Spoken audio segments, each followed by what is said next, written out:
السلام عليكم.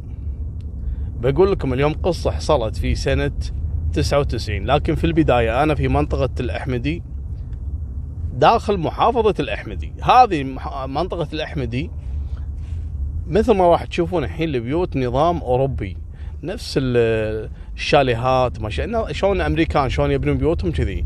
هذه من أيام الخمسينات والستينات كانوا يعيشون فيها البريطانيين والأجانب بداية ظهور النفط في الكويت.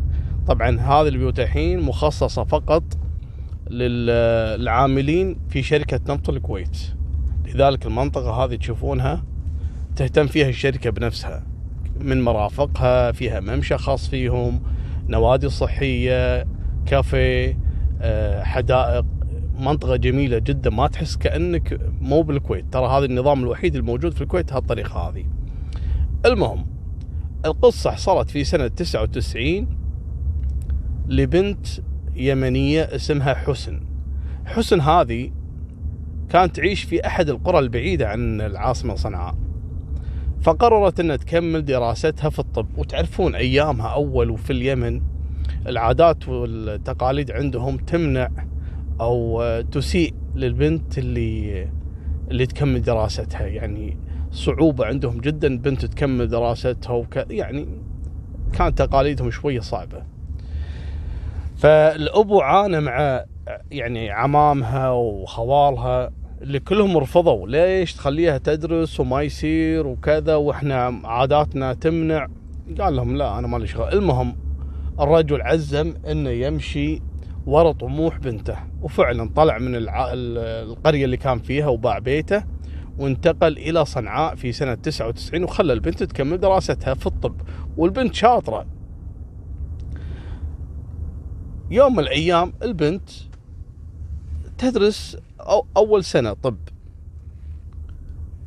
فراحت حق عندهم نفس ورشة عمل، مشرحة للجثث اللي يتعلمون عليها طلاب الطب.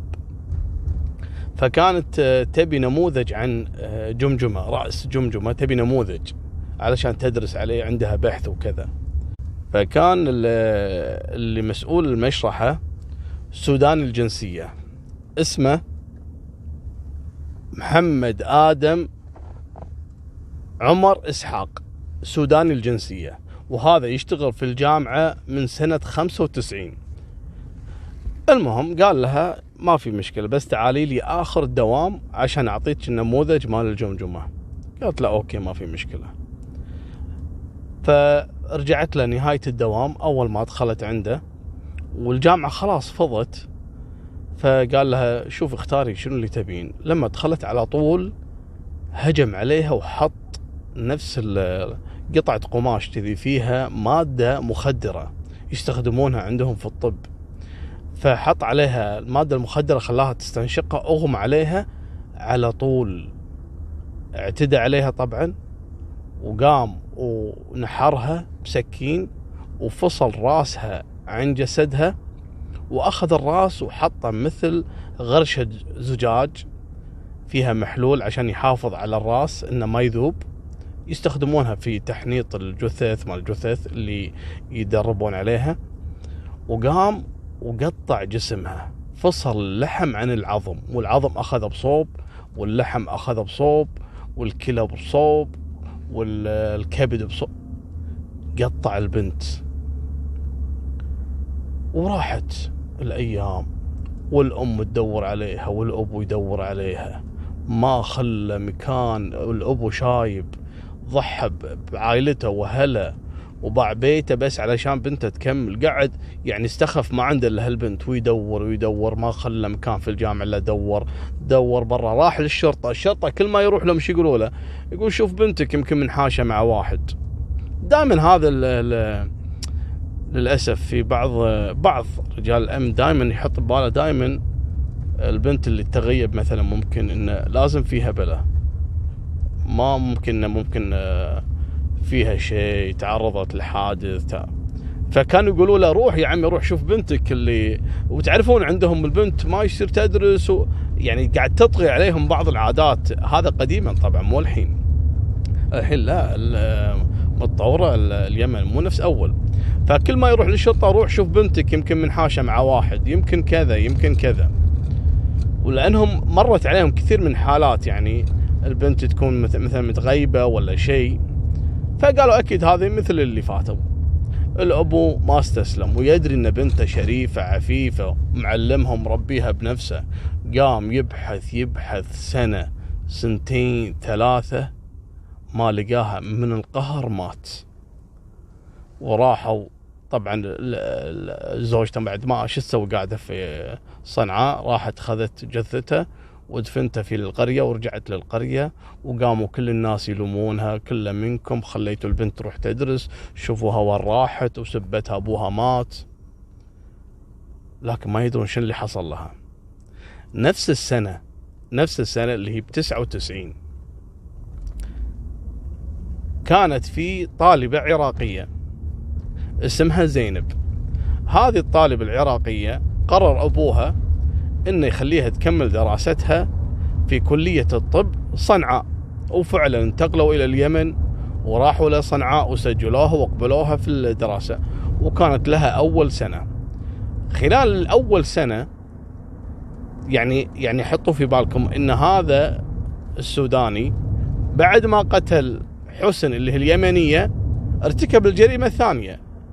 منو؟ زينب العراقية. زينب هذه حضرت له مع والدتها، قالت له علشان تحاول ان تبي نجحها في المادة، عندها مادة وكذا، قال لها انا امشيك بس اعطيني فلوس.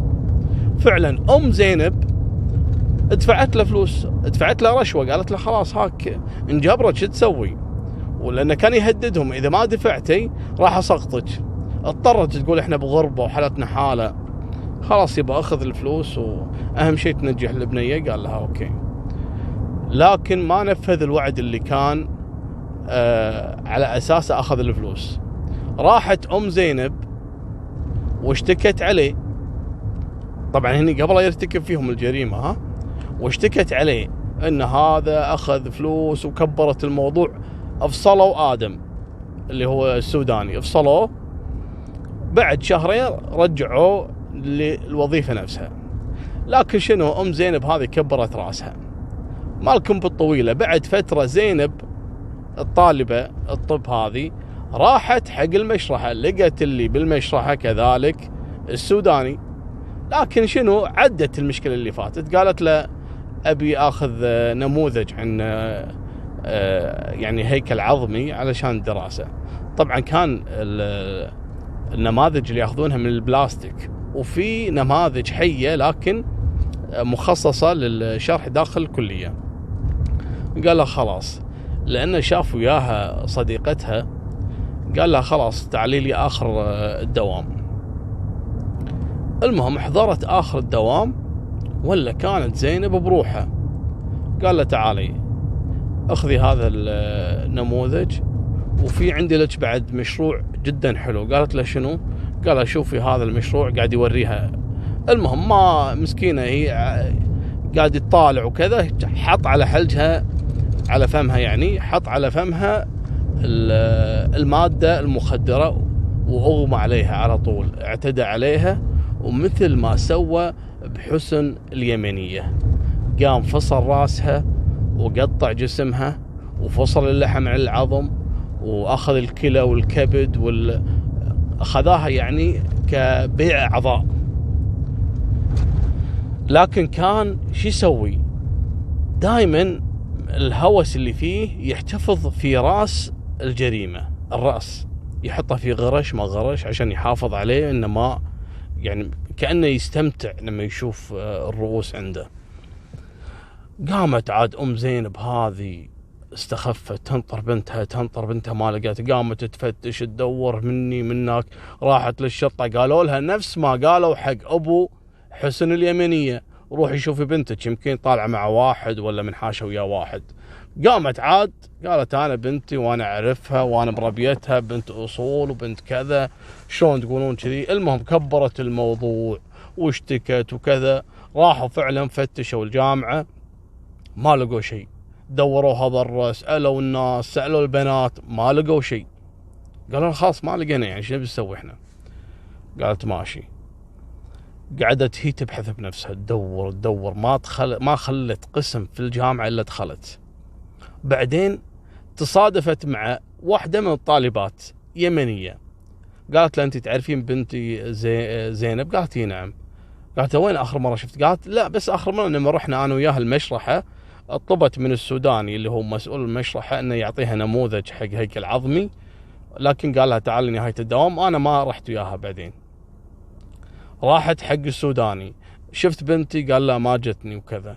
أنا شاكة فيك، ويمكن أنت عشان الحادثة الأولى اللي اشتكوا عليه قالوا ان هذا خذ برشوة وما نفذ ومن الحكي هذا حاقد عليه. قال لا مستحيل انا اسوي كذي، وانا تبت وانا كذا.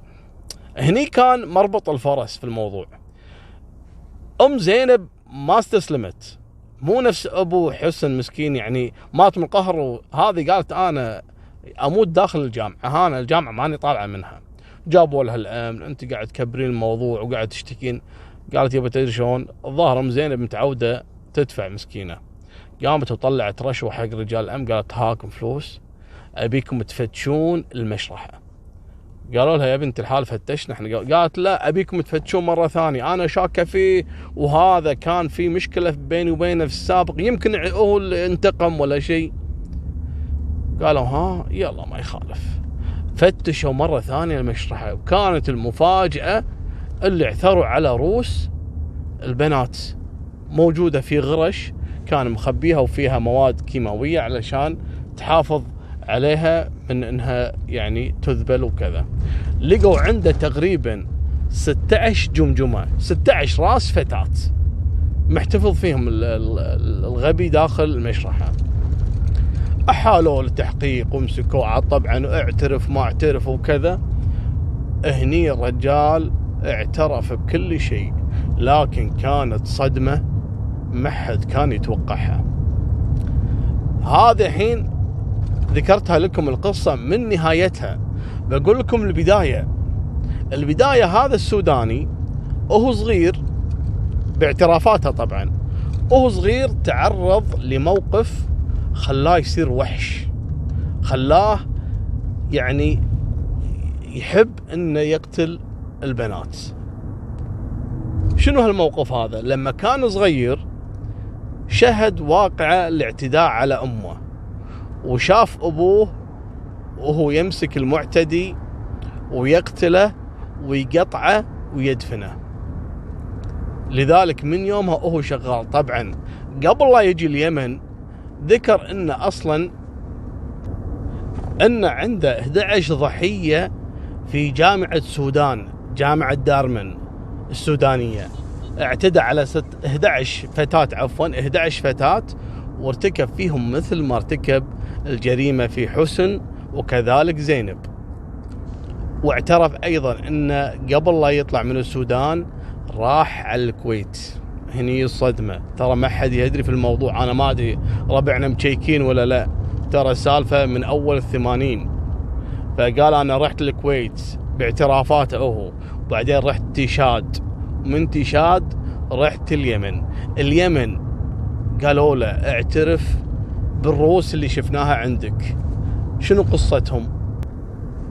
قال روس 16 فتاة اللي لقيتوهم عندي، 11 وحدة فيهم طالبات طب، كلهم كانوا يجون يبون نماذج من الهيكل العظمي ولا اللي هو الجمجمة، وارتكب فيهم نفس الطريقة اللي قلتها لكم عن موضوع حسن وزينب.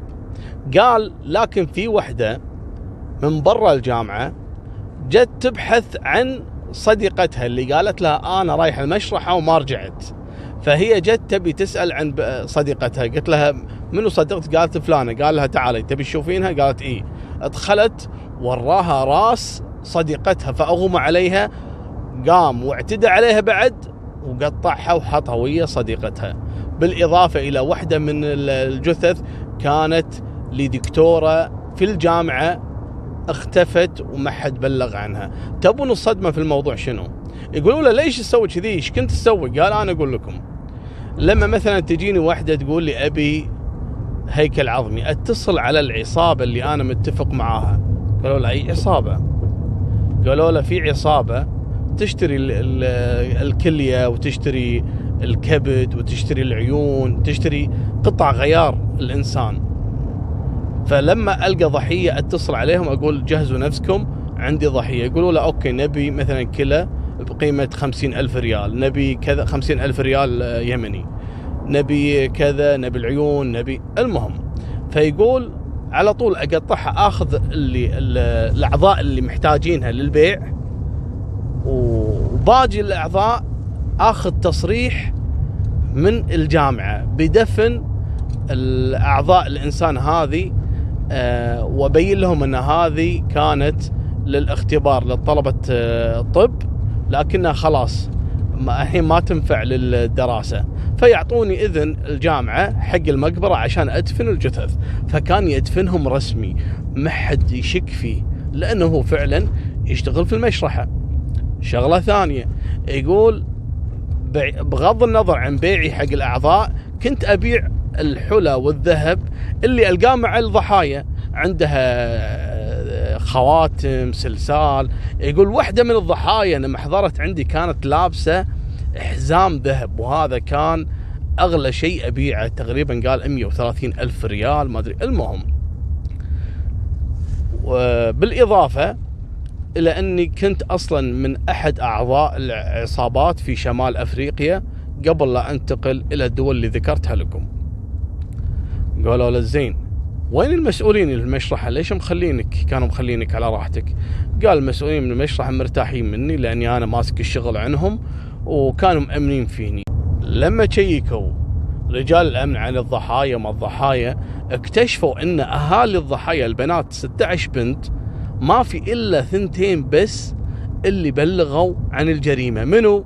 حسن اليمنية وزينب العراقية، لأن أهاليهم كانوا يخافون من الفضيحة وما سجلوا قضية، بحثوا عنهم ما لقوهم، سلم أمرهم لله عز وجل، ما قالوا ما نبي نسجل قضية ولا ننفضح، ما ندري البنت وين راحت. لكن اللي سجل قضية فقط حسن اليمنية وزينب، وهي اللي تم تنفيذ حكم الإعدام في آدم السوداني في سنة 2011. حتى لما ودوه على المشنقة، عفوا ما هي مشنقة، اعدموه اطلاق نار في الرصاص، وقبل لا يعدمونه جلدوه 50 جلدة علشان شرب الخمر، لأنه دائما يشرب خمر ولقوا عنده خمور. بعدين أطلقوا عليه طلقتين من الرصاص في ظهره وفي بطنه، لكن بعد فترة اعتقدوا انه مات. بعد فترة جاء الدكتور علشان يفحصه عشان يأكد وفاته، قال هذا للحين ما توفى. قاموا واطلقوا عليه 3 رصاصات في الرأس علشان يتأكدون من وفاته. الموضوع ما فيه دارت آلاف التساؤلات، منو العصابة اللي كانت تاخذ الأعضاء؟ وليش المسؤولين في الدولة تغاضوا عن هالقضية ما تحققوا من اللي كان يشتري الأعضاء؟ اكتشفوا بعدين ان الموضوع كبير جدا، واللي داخل فيه ناس وكبار المسؤولين في اليمن ايامها متعاونين مع السوداني، والسودان هذا ما هو الا احد اطراف هذه الجريمة. هذه نهاية سالفتنا، لا تنسونا باللايك والاشتراك، واللي يبي يشوف صورة آدم حسبي الله عليه يلقاها في الانستغرام، موجود الاكاونت فوق على اليمين عندكم، او بالوصف تلاقي رابط الانستغرام. فمان الله، مع السلامة.